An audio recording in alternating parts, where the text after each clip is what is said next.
He swore he wasn't hiding anything. I found a ring in his glove compartment. It wasn't for me. I left it on his dashboard with a note that said, "Give her this and tell her why I'm gone. I, female 32, live in Phoenix, Arizona. Born and raised here. I met my boyfriend, Sam, male 35, 3 years ago. We met at a friend's backyard barbecue. He was charming, kind of quiet, but in a deep way, and he had this soft smile that made you feel like you were the only one in the room. He worked in tech, something with software I never really understood, and I manage a bakery downtown. Complete opposites, but it worked. For the first year, everything felt like a movie. He'd bring me coffee just because. We'd spend hours talking on the porch, even in the sweltering heat. He always said I was his calm. When things got stressful at work, he'd just sit next to me, lay his head on my lap, and go quiet. And I let myself believe that was love. But in the last few months, something shifted. It started small. Missed texts. Vague plans. He'd be working late a lot. He started locking his phone when he never used to. He started leaving early in the mornings and not coming over as much on weekends. I'd ask if something was wrong, and he'd always say, "Just work stuff, babe." I believed him. I wanted to. We weren't living together, but we were planning to. He even said we'd start looking for a place in the spring. So I told myself not to worry. Everyone gets busy. But then came the night everything cracked open. A few days ago, he came by to drop off a charger I'd left at his place. He seemed off, like he was rushing. He kissed me on the forehead instead of the lips. I asked if he wanted to stay for dinner, and he said he couldn't. He had a thing. No details. Just a thing. That night, I couldn't sleep. Something wasn't right. I tried brushing it off, but my gut wouldn't let it go. The next morning, I had to run an errand near his place. He wasn't answering my texts, so I decided to just stop by and see if he wanted coffee. I know, I shouldn't have. But I did. His car was parked in the driveway. He wasn't home. I know I shouldn't have gone into his car, but something told me to. His glove compartment wasn't locked. I opened it without really knowing why. That's when I saw the ring box. Small, black velvet. Like something from a fancy jewelry store. My heart jumped. I felt this weird mix of shock, excitement, and dread. I opened it. It was beautiful. Silver band, single diamond. Classy, simple, exactly what I'd always imagined I'd want. And for a second, I thought maybe I'd overreacted. Maybe all the weirdness was because he was planning to propose. Maybe all the distance was just nerves. But then I saw the receipt tucked under the box. He'd bought it 2 weeks ago. The name on the receipt wasn't mine. It was someone else's. A woman named Allison. Allison. I stared at that name for what felt like forever. My mind couldn't even make sense of it at first. I thought maybe it was a mistake. Maybe he bought it for a friend. A cousin. A sister. But Sam doesn't have a sister. And the name on the receipt wasn't just Allison. It was to Allison, always yours. I don't remember much about getting out of the car. I left the door open. My hands were shaking. I felt like I couldn't breathe. I didn't cry right away. That came later. I walked home. It was about 2 miles in the heat, but I needed that walk. I needed time to figure out what to do. I thought about calling him. I thought about smashing the ring. But in the end, I knew what I had to do. I went back that night. He still wasn't home.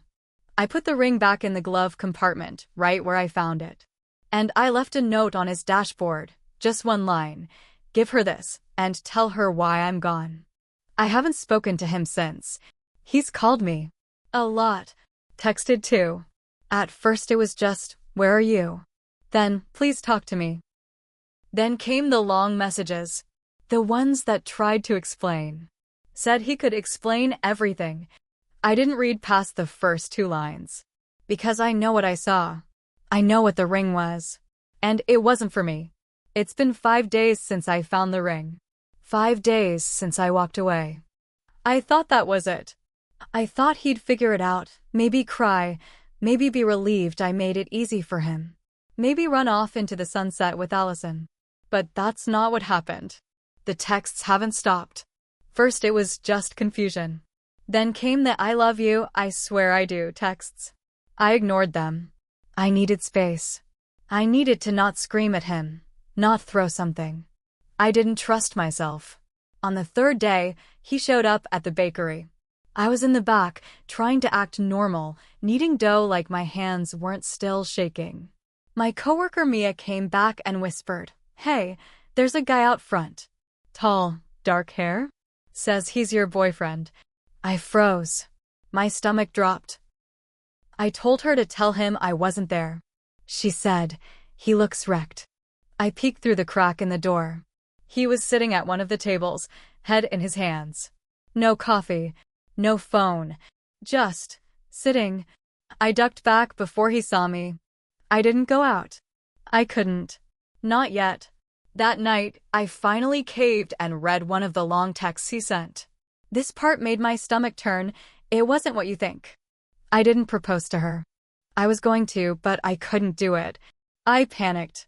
I messed up. I swear I was trying to figure it out. Figure what out? You don't buy a ring unless you've already made a choice. But then came the twist. A day later, I got a message on Facebook from a woman. I didn't recognize the name at first. Allison Renee. Yep, that Allison. I opened it, hands shaking. "Hi, I hope this isn't too weird. I know who you are. I didn't know about you. Until now." She attached a screenshot. It was the note I left on his dashboard. He'd taken a photo of it, sent it to her. And then, apparently, told her everything. Or at least his version. She asked if we could talk. I said yes. I needed to see her face. I needed to hear what she knew, what she didn't know.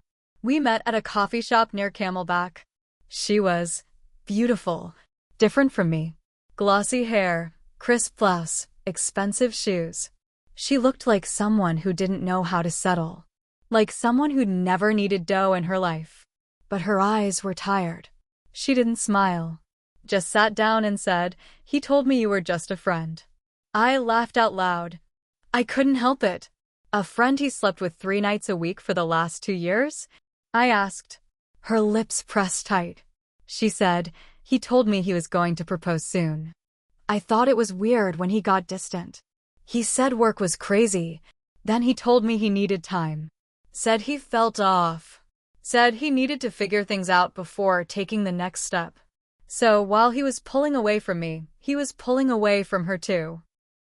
I asked her how long they'd been together. "For years," she said. 4 years. That's longer than I even knew him. She was with him before me. And I never knew. Never saw a picture, never heard a mention. He had 2 lives. She'd met his family. I hadn't. I always thought that was just because they lived out of state. But no, he didn't want us to collide. Ever. I asked her why she reached out. She said, "Because I think I was about to make a huge mistake. And I'm really, really sorry." We didn't become friends. It wasn't that kind of moment. But we understood each other in a way no one else could. We sat there for an hour, just sharing pieces of a puzzle we were both forced to build. Here's where it gets worse. Apparently, she confronted him after our meeting. Told him she met me. Told him she knew everything. That same night, he showed up at my apartment. I hadn't seen him in person since the ring. He looked awful. I don't say that to be cruel. But he looked like someone who hadn't slept in days. Eyes red, face drawn. Hair a mess. His shirt was wrinkled. This was a man falling apart. He knocked once. Then again. Then said my name. I almost didn't open the door. But I did. He didn't speak at first. Just stood there, staring at me. Then he asked, "Can I come in?" I said no. "Talk here." He said, "Please. Just 5 minutes." I stepped outside. Crossed my arms. Leaned against the wall like I needed to hold it up. He said, "I was going to tell you." I just didn't know how. I didn't say anything. He kept going. I didn't expect to fall in love with both of you. I didn't plan that. It just happened. I laughed again, but it wasn't funny. Not even a little. He said he was stuck. Said he didn't know which one of us to choose. Said he bought the ring in a moment of panic, thinking maybe he should settle down, but didn't even know who with. I asked, "Did you sleep with both of us?" "The same week." He looked down. That was enough of an answer. I told him to leave. I didn't yell. I didn't cry. I just said, "You've taken enough of my time." He didn't fight it. Just walked back to his car like a man who'd finally realized he wasn't the victim here. So now here I am, sitting in my apartment, reading through old messages, remembering the little things. The way he'd make tea without asking. The way he said, "I love you," like it was the air he breathed. And knowing now that he probably said the same thing to someone else the same day. I don't know where this story ends yet. All I know is I'm not going back. And this time, I believe myself when I say that. I thought it couldn't get worse than the ring. I thought after meeting Allison, after kicking him out of my life, I could finally start putting myself back together. Slowly, quietly, one piece at a time. But pain doesn't always end when you walk away. Sometimes it lingers. Sometimes it follows you. Sometimes it comes in the form of a voicemail that changes everything. 3 days after he showed up at my apartment, I got a call from a number I didn't recognize. I let it go to voicemail. Here's what it said. "Hi, this is probably going to sound insane, and I'm sorry. I'm looking for Sam Rivera. I found your number in his phone, and I need to talk to someone who knows him. I don't know what else to do. My name's Maya. I'm pregnant. And I think he's the father." I must have replayed it 10 times. Each time felt like a punch in the gut. Maya? A third woman? I felt sick. My hands were ice cold. I sat on the floor, just trying to breathe. I didn't call her back right away. I couldn't. I wasn't ready. I was still trying to accept the fact that I wasn't the only one. Now I had to process that Allison wasn't the only one either. This man I thought I loved, was everywhere. And now, possibly, he'd left a baby in the middle of this disaster? I called Allison. I needed to know if she knew Maya. She didn't. She was quiet for a while after I told her. Then she just said, "He's like a virus." It felt true. I finally called Maya back that night. She sounded young, maybe mid-20s. Her voice shook a little, but she was direct. She told me she'd been seeing Sam casually for a few months. They met at a tech networking event in Scottsdale. He told her he was single. Said he wasn't looking for anything serious, but she liked him. They hooked up. Nothing official. Then she found out she was pregnant. 6 weeks ago. She tried to tell him. He ghosted her. That's when she went through his phone and found my number. I guess she'd seen me in his texts more than once. My name was saved as Babe. She figured I might know how to reach him. I didn't tell her everything, just the basics. That we were together for years. That he was also with someone else named Allison. That none of us knew about each other. She cried. And then, she apologized. "I didn't mean to ruin your life," she said. I told her she didn't. He did. Here's the part one can't shake. Maya isn't sure what she's going to do yet. She hasn't decided if she'll keep the baby. But what scares her the most is this. She says she's not the only one. Apparently, Sam had another woman on the side. Someone Maya met once at his apartment, briefly. A neighbor? A coworker? She wasn't sure. Which means there could be a fourth woman. Maybe more. I don't even know who I was dating anymore. He wasn't just a cheater. He was a collector. A man who built entire lives out of lies and stitched them together like a patchwork quilt. A ring for one, soft kisses for another, promises of a future for someone else. Now there's possibly a child in the middle of it. And still, he hasn't owned up to any of it. No new texts. No apology. No confrontation. He just vanished. Like a shadow slipping through the cracks. And me? I'm exhausted. Emotionally. Physically. I keep asking myself, how did I not see it? How did I miss the signs? But the truth is, people like Sam, they don't just lie. They perform. They rehearse. They study you. They give you just enough love to keep you hoping. Just enough honesty to keep you doubting yourself instead of them. And now here we are. Me, Allison, and Maya. 3 women linked by a man who didn't deserve any of us. I don't know what happens next. But I do know this. If Maya decides to keep that baby, I'll support her. Not because I owe Sam anything, but because that child didn't ask for this chaos. And because I've already lost too much to let another woman walk this road alone. He doesn't get to disappear without consequences. Not anymore. It's been 3 weeks since Maya told me about the baby. 3 weeks of silence from Sam. 3 weeks of holding this secret like a stone in my chest, too heavy to cry about, too sharp to forget. I haven't seen Allison since our coffee. We texted once or twice. She's taking a break from everything, she said. Taking some time to figure herself out. I didn't blame her. Then came the invite. A friend of mine, Jake, used to work with Sam at the tech company. He didn't know about any of this.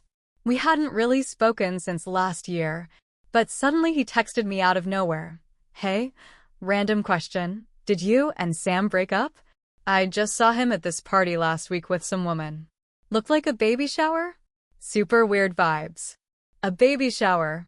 I asked him where. He gave me the address. Some upscale rental house in Scottsdale. A fancy outdoor setup with catered food, those huge white balloons, and Instagram-worthy decor. I didn't know what I was going to do, but my hands were already grabbing my keys. I drove there without thinking. Heart racing. Palms sweaty. It was stupid. I know that now. But in that moment, I needed to see it. I needed proof that this man had moved on like nothing happened. I parked across the street.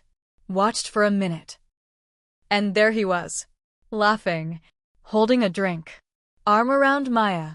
She looked tired. Nervous. But she was smiling, too. There were people everywhere. Family. Friends. A woman who looked like his mom.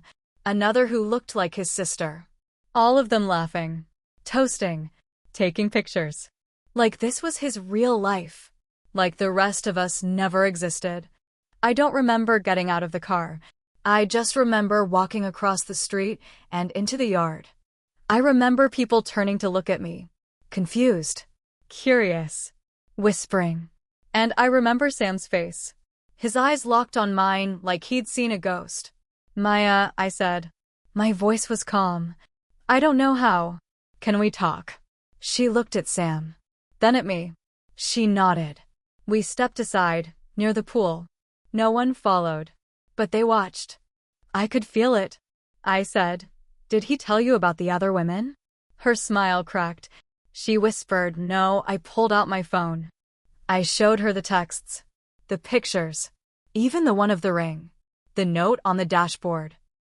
I told her everything. Every disgusting, humiliating detail. She just stood there, frozen. And then she slapped him. Right in front of everyone. Loud. Sharp. Final. Gasps rippled through the crowd. Sam tried to say something. It's not like that. I didn't, this isn't fair. But Maya was already crying. You told me she was crazy, she shouted. You said she was a stalker. You said, her voice cracked. You said I was the only one. All eyes were on us now. His mother. His coworkers. His friends. And me. The crazy ex. The friend. The truth was out. And it was loud. He didn't say much after that. What could he say? His lies were bleeding out in front of everyone. People started walking away. One of his aunts pulled Maya aside, whispering frantically. Someone else called him a liar under their breath. I turned to him. For the last time. And I said, you could have had something real. But you wanted control. You wanted secrets. You wanted to win. And now you've got nothing. Then I left. I didn't look back. I didn't sleep that night.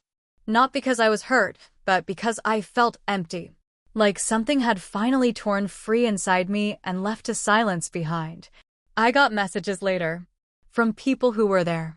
A cousin of his, a friend of Maya's, even Jake. They all said the same thing. No one knew. I think that's the worst part. He fooled everyone. Not just us. Everyone. I went back to work.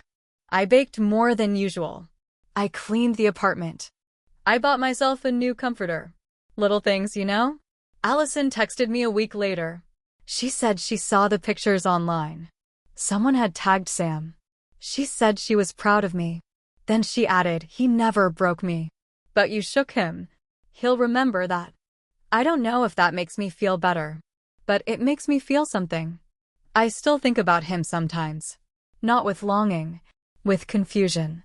Like trying to remember a dream that turned into a nightmare halfway through. I wonder how many other women there were. I wonder if he'll ever change. I doubt it. People like that don't fall. They just drift into new lies. I don't know what Maya's going to do. Whether she'll keep the baby.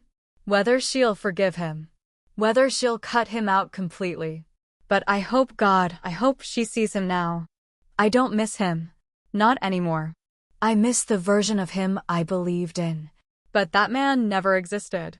And that's the hardest part to accept. But I'm learning to. Every morning I wake up and remind myself, he didn't break me. He just showed me how strong I had to be. And now? Now I'm free.